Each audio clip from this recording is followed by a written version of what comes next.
In today's video, I'm showing you what I'm putting inside our activity kits. We use these activity kits when my kids are bored. They can go to it, pull out an activity, and get started on their own. So I'm refilling them this month, and I'm going to show you what I'm putting inside.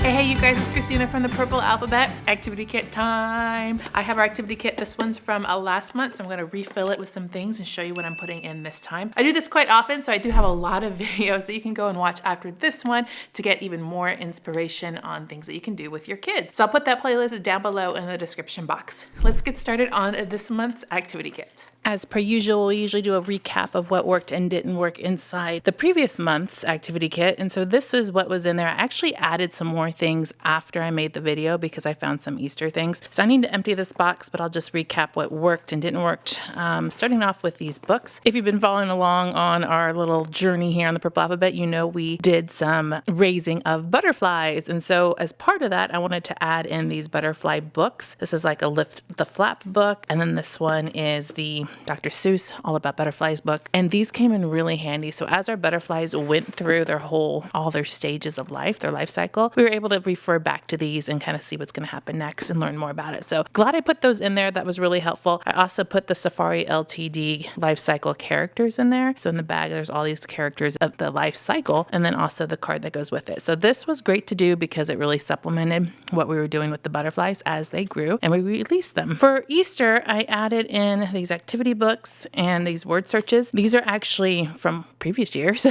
So they were in my Easter decorations and whatnot. And so I had put them back in this year for them to do along with the tic-tac-toe from the Dollar Tree. I've had these for years and Dollar Tree brings them back every year too. And then the Easter story. So these actually go into my Easter box every year, and so they only come out around Easter. So they did play with the tic-tac-toe. They did look through the book. They didn't really do the activity books. I just think my kids are over like activity books in general. They do like some of them, but apparently not these. But I'm going to keep these for next year, and then I might keep the word search. So this was a building blocks game, balancing game where it has fidgets on it, and you can balance the fidgets on there. There's like a built-in game to it, or you can play with it how you want. They pulled this out and played with it in their own way. They didn't even exactly do the game, but they did play with this. So this was a hit. We have the multiplication popper, which was very popular, just usually for the bubble popping. I don't know if how much multiplication was actually done on it. Oh, actually, I do remember a couple times that they did some multiplication on it. But this was from my video that I did about learning with bubble poppers. So I'll have to put that video up in the corner if you're interested in it. But this was a huge hit. Then we had this little maze from the Dollar Tree, and I've seen this in Dollar Tree, a couple different Dollar Trees in different forms. So it's just, marble maze, marble run. This was played with for sure. This, I think, got snuck back in here from 2 months ago. And they probably didn't know where to put it, so they put it in here. But they just love those little fidgets. And then we had the Dollar Tree Uno Dos game, which was played with, as well as Fraction War. And they did play with this. However, my third grader, who's just now getting into fractions, I think she got really frustrated with this. So I might want to go back and put something else in for fractions because she's doing fractions right now in school. So it's important for me to kind of do a couple activities at home with her with it. So this was maybe a little bit too difficult for her just yet because she's just now learning them, but I still like the game overall. And then we have an empty and dirty box. Sorry about that. Probably should clean that out at some point. Oh, and I do remember we did have some art projects in here that aren't in the box anymore because they did the art projects. So that's why they're not in there. So obviously those were a success. So now to refill it, we have the fraction formula game. So I said I wanted to kind of like go back to some easier level fraction things. This I showed, I think it was a fraction video I did from Educational Insights. It's called Fraction Formula. And this one's recommended for ages 8 and up because fractions is a skill that usually starts around 3rd grade. But it's a really simple game of comparison fractions or comparing fractions. So you have these tubes. I'm not going to explain the whole thing here, but just kind of a gist of what it is. And you have these cards, and then the first person to fill their tube without going over wins. And you got all of these little pieces, like this one says 1/4, this one says 1/2, we have 1/12. And so you have to be able to come to closest to one whole without going over. And then you can also do comparisons too, like you could fill this up with a couple of 1/8 and see how many 1/8 it takes to be equivalent to a half or whatever. I'm just making this up as I'm going along. But they fit in here and you can do all kinds of different math visually with these. I have 1, 2, 3, 4, 5/10 to make up one whole. I'm going to include this in here. I know my 4th grader likes this game, and so she can kind of introduce it to her little sister. And I always like to put a game in the activity boxes that they can do together, so they have something that they can work on if they're in the mood to play with one another. I wanted to put in these, and these were, if you watched my whole Easter shopping video, these I was really curious about, and these were in their Easter baskets. They're a Nickelodeon Crazy Crackle, and so you're supposed to, they're like molding dough in here, and you're supposed to mix the colors and then mold them in all kinds of like different things, and then when you're done, they're supposed to be squishy and make like a crackling kind of a sensory noise. Well, I ended up going and looking for more of them online, and I went to Target and I was reading the reviews, and the reviews are really, really bad on these. So I talked to my kids about it, and we've decided that we are actually going to return them. They were going to go into the activity kit, and I just said, you know what, I don't want to things that are just going to end up being bad. So if you've had experience with these and you actually like them, will you please let me know down below? Instead, I wanted to include a little art project, which I try to do in these kits, one for each of my kids and what they're into. So the first one is for my 4th grader. She likes diamond painting, but this is a different take. In fact, she got this for Valentine's Day and hasn't done it yet. So I'm going to just put it in this box for her to remind her that she has it available. And this is different than diamond painting because it's actually a pillow. And I haven't seen this before. It's from a company called Diamond Dots, which is a really popular diamond painting company. So I'm convinced the quality is pretty decent. Oh, this is so cute.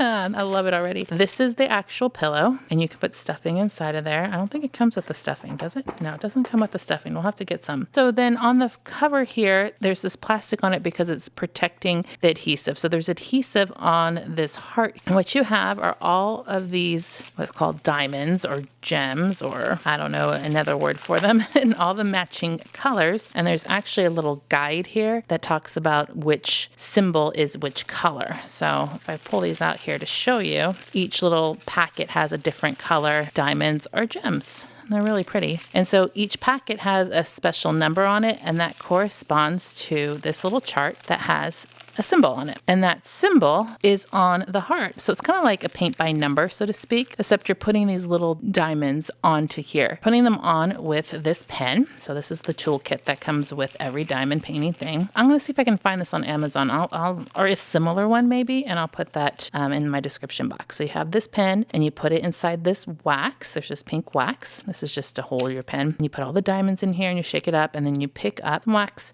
You pick up a diamond, and then you place it in the correct spot, and you do that over and over again. It sounds very tedious. It can be, I'm not going to lie, but it's also very good mindfulness activity. And when you're done, you really feel like you've completed something pretty cool, but it really kind of calms her, and she focuses on this a long time. I highly recommend it if you want to try something. I enjoy it too myself. It's something that I really like doing. So I also recommend it to adults. And then for my 8-year-old, I'm pulling out this guy. This is a paint your own elephant planter, and we got this 2 Christmases ago, and she still hasn't done it. So there's an elephant on here, and then we can put a little plant in there, and they're always doing things back in the garden. So it comes with the paints and the paintbrush, and I thought she could do it. We originally got this, I believe, at Hobby Lobby, and if I can find something similar online, I will put it up in my description box if I can. It's too big for my container, but that's okay. We'll just put it next to it, right? Why not? Next up are the Dollar Tree books that I recently hauled, and I was really happy to find some books that were educational and for a little bit of an older child versus like a preschooler. This was part of like their encyclopedia series. This is 2 out of, I think it was like 6 of them. Questions and answers. This is Animal World, and we have Planet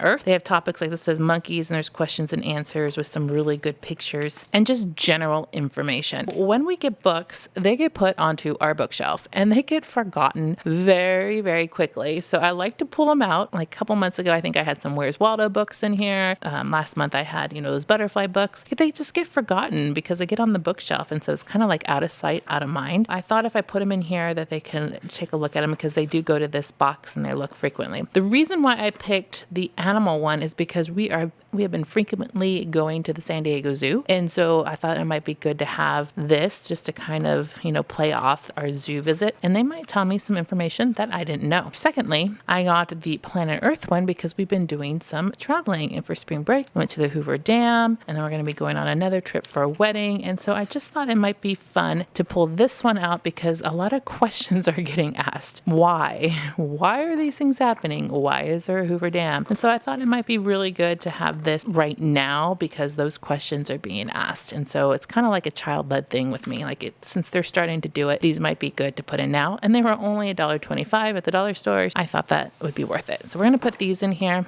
so they don't get lost and forgotten on our bookshelf. Next up are sensory things. I like to include something sensory, and I found some new sensory fun things. These are from Orb Sensory. They're called Octo Bubbles. I have been loving this brand. It's a name brand, and they've been putting together all these little fidgets at Dollar Tree. These are really great. Let me open them. They're like poppers, but they have like the big popper in the middle, and his little face turns to unhappy. I don't know if you can see it on camera, and then the other way, it's like this little round face, and they got little bubble poppers all around. So it's just a kind of different sensory thing. My kids do use sensory fidgets all the time, and mostly when they're, sitting around, talking to each other, playing around, sometimes it's just self-calming. And so I thought that might be fun to add to their collection because they don't have this one yet, and I'm okay buying it for $1.25. So I got one for each of them to fidget around with, and they're going to be super excited to see those. Dollar Tree has really, really come through on all of the sensory toys, so very, very happy about that. I am adding these two things. I'm going to be having a Dollar Tree toy test coming up, and these two are going to be in it. So you're going to have to watch that video to see how these do and if we like them or not. I'm going to put them in the kit too. This is the Say What Junior game. It's Unscramble the Babble. So each card apparently has a phrase on it, and you're supposed to unscramble it to put meaning to it. So it's just kind of like a nonsense phrase on the card, and you have to make sense of it. So we have